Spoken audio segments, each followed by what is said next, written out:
Dog communication. Dog communication is the transfer of information between dogs, as well as between dogs and humans. Behaviors associated with dog communication are categorized into visual and vocal. Visual communication includes mouth shape and head position, licking and sniffing, ear and tail positioning, eye gaze, facial expression, and body posture. Dog vocalizations, or auditory communication, can include barks, growls, howls, whines and whimpers, screams, pants and sighs. Dogs also communicate via gustatory communication, utilizing scent and pheromones. Humans can communicate with dogs through a wide variety of methods. Broadly, this includes vocalization, hand signals, body posture and touch. The two species also communicate visually. Through domestication, dogs have become particularly adept at reading human facial expressions, and they are able to determine human emotional status. When communicating with a human, their level of comprehension is generally comparable to a toddler. Humans can artificially alter how dogs communicate with other dogs and with humans by surgically cropping their ears and docking their tails. These procedures can have a strong impact on how dogs communicate and interact for the rest of their lives. Dog-human communication. Both humans and dogs are characterized by complex social lives with rich communication systems, but it is also possible that dogs, perhaps because of their reliance on humans for food, have evolved specialized skills for recognizing and interpreting human social communicative signals. 4 basic hypotheses have been put forward to account for the findings. Dogs tend to be highly responsive to human cues, especially humans' gaze direction and the direction in which they are pointing. Dogs rely on the gestures of humans more than verbal cues, most importantly eye contact. Eye contact is considered an ostensive cue, which dogs are very smart at understanding. Ostensive cues are a characteristic element of human communicative interactions that express the sender's intention to initiate a communicative interaction. A human-dog gaze is one that strengthens the relationship between the two, and it can create an ever stronger bond. The attention in which human eye contact provides for them affects them positively. It can help dogs establish stronger relationships by being able to communicate better with humans as well as other dogs. Dogs learn what they're taught in the behavior they are taught in. Hence why dogs will start to act and react much like their owners do, as they begin to sync their behaviors to those of their owners. Dogs will pick up the most on how their owners respond towards strangers and non-friendly dogs. The pointing gesture is a human-specific signal, is referential in its nature, and is a foundational building block of human communication. Human infants acquire it weeks before the first spoken word. In 2009, a study compared the responses to a range of pointing gestures by dogs and human infants.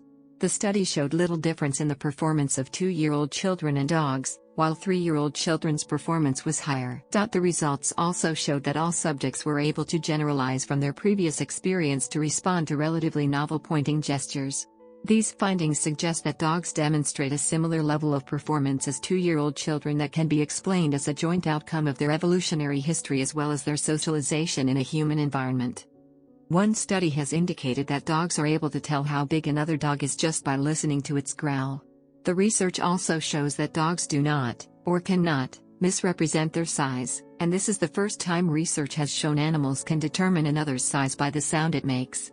The test, using images of many kinds of dogs, showed a small and big dog and played a growl.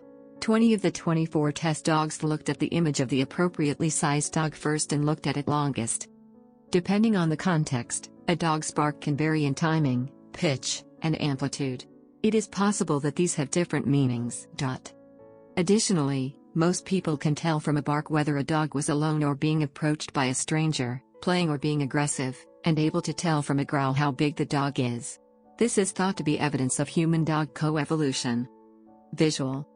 Dogs communicating emotions through body positioning were illustrated in Charles Darwin's The Expression of the Emotions in Man and Animals, published in 1872.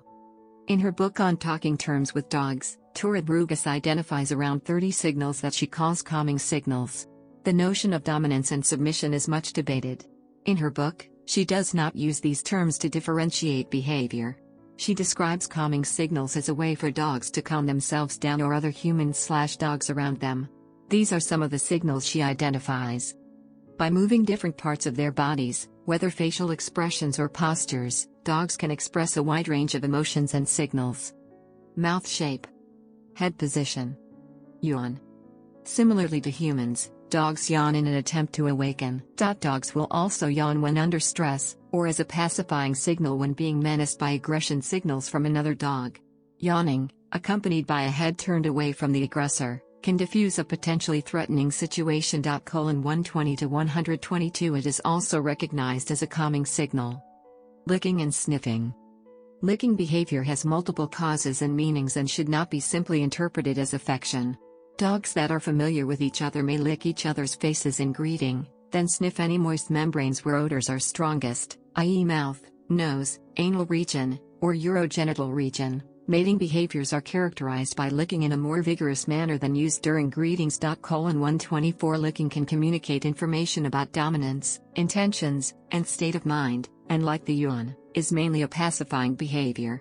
All pacifying behaviors contain elements of puppy behavior, including licking. Puppies lick themselves and their litter mates as part of the cleaning process, and it appears to build bonds. Later in life, licking ceases to be a cleaning function and forms a ritualized gesture indicating friendliness. 124 to 125 When stressed, a dog might lick the air, its own lips, or drop down and lick its paws or body. 126 Lip licking and sniffing are also recognized as calming signals. Ears. Dogs' ears play an important role in communication between humans and other dogs. It is important to consider the breed of the dog and the ear morphology when determining the positioning of the ear. Ability to move their ears is different among each breed. In addition, some ears move very little if artificially altered or cropped by humans. Eyes. Eyes can be very informative when it comes to communicating with other dogs or humans. When dogs want to threaten a perceived adversary, they will stare. In contrast, dogs will avoid eye contact if trying to decrease tension. They can communicate emotional states by having soft eyes or hard eyes. Soft eyes are used when a dog feels relaxed and not threatened. Hard eyes are used when feeling tension and unease about a potentially threatening situation. The eyes are slightly closed, the brow area is wrinkled, and their teeth may be showing. A dog should not be approached when they are communicating this way and should be removed from the high-tension situation, if possible. Tail. Dogs are said to exhibit a left-right asymmetry of the tail when interacting with strangers, and will show the opposite right-left motion with people and dogs they know. It is equally important to consider the breed and the morphology of the dog when determining what each tail position truly means. Ability to move their tails can be different among different breeds due to the fact that humans can dock their tails or remove them completely. Body. Dogs' bodies alone can communicate a lot. By increasing the size and tension of their bodies and making themselves look larger, they can communicate confidence, alertness, or even threat. Actions meant to reduce the size of the body, such as lowering to the floor with tail tucked and lowered ears, can communicate stress, fear, nerves, or a desire to avoid conflicts. Auditory. Long-distance contact calls are common in Canidae, typically in the form of either barks, termed pulse trains, or howls, termed long acoustic streams. The long-distance howling of wolves and coyotes is one way in which dogs communicate. By the age of 4 weeks, the dog has developed the majority of its vocalizations. The dog is the most vocal canid and is unique in its tendency to bark in a myriad of situations. Barking appears to have little more communication functions than excitement, fighting, the presence of a human, or simply because other dogs are barking. Subtler signs such as discrete bodily and facial movements, body odors, whines, yelps, and growls are the main sources of actual communication. The majority of these subtle communication techniques are employed at a close proximity to another, but for long-range communication only barking and howling are employed. Ch 10. Barks. Growls. Howls. Whines and whimpers. Whining and whimpers are short, high-pitched sounds designed to bring the listener closer to show either fear or submission on the behalf of the whiner or whimperer. These are also the sounds that puppies make as pacifying and soliciting sounds. 89. Screaming. A yelp for several seconds in length, much like a human child, then repeated, anguish or agony, a call to the pack mates for help, is rarely heard. 92 to 93. Panting. Panting is an attempt to regulate body temperature. Excitement can raise the body temperature in both humans and dogs. Although not an intentional communication, if the dog pants rapidly but is not exposed to warm conditions, then this signals excitement due to stress. 95. Sighs. Sighs are an expression of emotion, usually when the dog is lying down with its head on its paws. When the eyes are half closed, it signals pleasure and contentment. When the eyes are fully open, it signals displeasure or disappointment. 96. Olfactory. Dogs have an olfactory sense 40 times more sensitive than humans, and they commence their lives operating almost exclusively on smell and touch. 247 The special scents that dogs use for communication are called pheromones. Different hormones are secreted when a dog is angry, fearful or confident, and some chemical signatures identify the sex and age of the dog, and if a female is in the estrus cycle, pregnant or recently given birth.